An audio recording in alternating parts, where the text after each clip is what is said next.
ফেসবুকের content monetization tools আপনি পাবেন কিনা সেটি কিভাবে বুঝবেন? আপনি হয়তো অনেক ভিডিও আপলোড করতেছেন কিন্তু কোনোভাবে আপনার পেজে কন্টেন্ট মনিটাইজেশন টুলসটি পাচ্ছেন না। তাহলে আপনাকে বুঝে নিতে হবে যে আপনার পেজ কিংবা প্রোফাইলে কোনো কপিরাইট ইস্যু কিংবা আনঅরিজিনাল কন্টেন্ট চলে এসেছে। এই কারণে আপনি আপনার ফেসবুক পেজে কিংবা প্রোফাইলে কন্টেন্ট মনিটাইজেশন টুলটি পাচ্ছেন না। তাহলে কিভাবে বুঝবেন যে আপনার ফেসবুক পেজ কিংবা প্রোফাইলে কপিরাইট ইস্যু কিংবা আনঅরিজিনাল কন্টেন্ট এসেছে কিনা? তবে চলুন কথা না বাড়িয়ে শুরু করি। প্রথমে চলে যাবেন আপনার মোবাইলের ফেসবুক অ্যাপ্লিকেশনে। ফেসবুক অ্যাপ্লিকেশনে যাওয়ার পর আপনার পেজটি কিংবা প্রোফাইলটি সিলেক্ট করে নেবেন। তো আমার পেজটি সিলেক্ট করা রয়েছে। তো এখান থেকে আপনি ফেসবুকের এই লোগো চিহ্নতে ক্লিক করবেন। এখানে ক্লিক করার পর এরকম একটা অপশন আসবে। তো স্ক্রল করে নিচের দিকে চলে যাব। যাওয়ার পর দেখুন এখানে মোর নামে যে অপশনটি রয়েছে, জাস্ট এখানে ক্লিক করব। এখানে ক্লিক করার পর আপনি যদি রিলস ভিডিও আপলোড করে থাকেন তাহলে রিলসে ক্লিক করবেন। আপনি যদি ভিডিও আপলোড করেন ফুল ভিডিও তাহলে ভিডিওতে ক্লিক করবেন। যেহেতু আমি রিলস ভিডিও আপলোড করি সে কারণে আমি এখানে রিলসে ক্লিক করলাম। রিলসে ক্লিক করার পর দেখুন এখানে একটা অপশন আপনি দেখতে পাচ্ছেন, নিডস রিভিউ।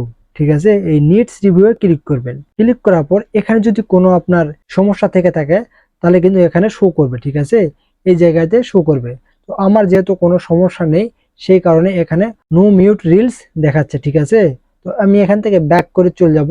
ব্যাক করে যাওয়ার পর আমি উপরের দিকে যে ডান দিকে থ্রি ডট অপশন রয়েছে জাস্ট এখানে ক্লিক করব।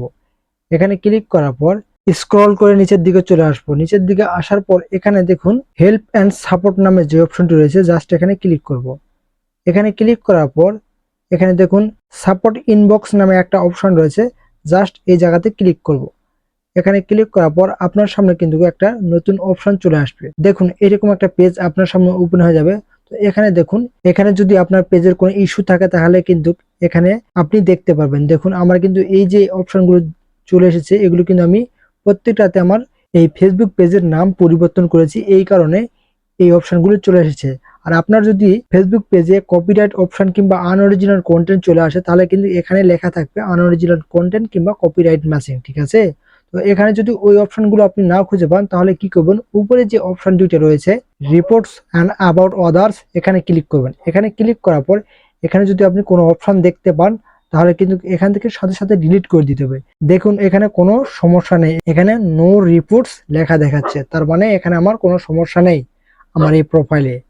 তো আমি ব্যাক করে চলে যাব। যাওয়ার পর এখানে ইওর অ্যালার্টস নামে যে অপশনটি রয়েছে জাস্ট এখানে আপনি আবারও ক্লিক করবেন।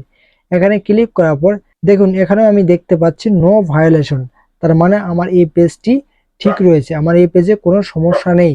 তো আমি ব্যাক করে চলে যাব।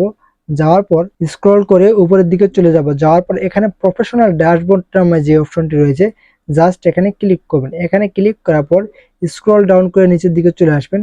আসার পর দেখুন এখানে টুলস নামে যে অপশনটি রয়েছে জাস্ট এখানে ক্লিক করবেন। এখানে ক্লিক করার পর আপনার সামনে এরকম একটা ইন্টারফেস শো করবে। তো স্ক্রল করে আমি নিচের দিকে চলে যাব। যাওয়ার পর এখানে দেখুন পেজ রেকমেন্ডেশন লেখা রয়েছে, জাস্ট এখানে ক্লিক করবেন। আপনি এখানে ক্লিক করার পর এরকম একটা অপশন দেখতে পাবেন আপনি। তো এরপর নিচে যে পেজ স্ট্যাটাস নামে যে অপশনটি রয়েছে জাস্ট এখানে ক্লিক করবেন। এখানে ক্লিক করার পর দেখুন এখানে যদি আপনার টিক চিহ্নটি সবুজ চিহ্ন হয়ে থাকে তাহলে আপনি বুঝবেন যে আপনার এই পেজটি ইনকাম করার জন্য অ্যাভেলেবল, অর্থাৎ আপনার এই পেজে কোনো সমস্যা নেই, আপনি ভিডিও আপলোড করতে থাকবেন। উপরের দিকে খেয়াল করলে আপনি দেখতে পারবেন দেখুন এই প্রোফাইলে পেজ হ্যাজ নো ইস্যু, অর্থাৎ এই পেজে কোনো সমস্যা নেই, এখানে কিন্তু ব্লু টিক দেওয়া রয়েছে। এবং নিচের দিকে খেয়াল করলে আপনি দেখতে পারবেন রেকমেন্ডেশন অ্যাক্টিভ রয়েছে, মনিটাইজেশন অ্যাক্টিভ রয়েছে, অর্থাৎ এই পেজ থেকে আপনি ইজিলি ইনকাম করতে পারবেন। শুধু আপনাকে এই পেজে রেগুলার থাকতে হবে, অর্থাৎ আপনাকে প্রতিদিন ভিডিও আপলোড করতে হবে। আপনি যদি প্রতিদিন একটা ভিডিও আপলোড করেন তাহলে প্রতিদিন একটাই ভিডিও আপলোড করবেন, এবং একদিন পর পর যদি আপনি ভিডিও আপলোড করেন তাহলে আপনি একদিন পর পর ভিডিও আপলোড করবেন।